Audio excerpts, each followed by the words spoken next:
chapter 16. In the 36th year of Asa's reign, Baasha king of Israel went up against Judah and fortified Ramah to prevent anyone from leaving or entering the territory of Asa king of Judah.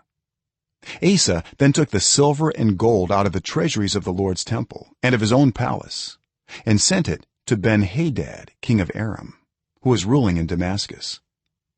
"Let there be a treaty between me and you," he said, "as there was between my father and your father. See, I am sending you silver and gold. Now break your treaty with Baasha king of Israel, so he will withdraw from me." Ben-Hadad agreed with King Asa and sent the commanders of his forces against the towns of Israel. They conquered Ijon, Dan, Abel Maim, and all the store cities of Naphtali. When Baasha heard this, he stopped building Ramah and abandoned his work.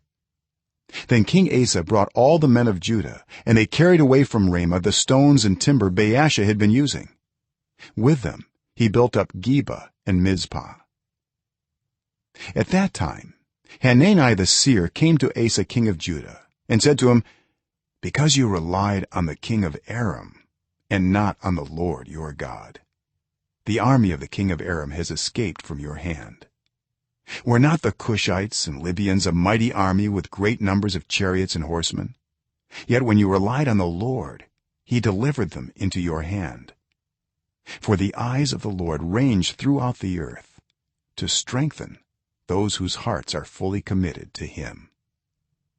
You have done a foolish thing, and from now on you will be at war." Asa was angry with the seer because of this. He was so enraged that he put him in prison. At the same time, Asa brutally oppressed some of the people. The events of Asa's reign from beginning to end are written in the book of the kings of Judah and Israel. In the 39th year of his reign, Asa was afflicted with a disease in his feet.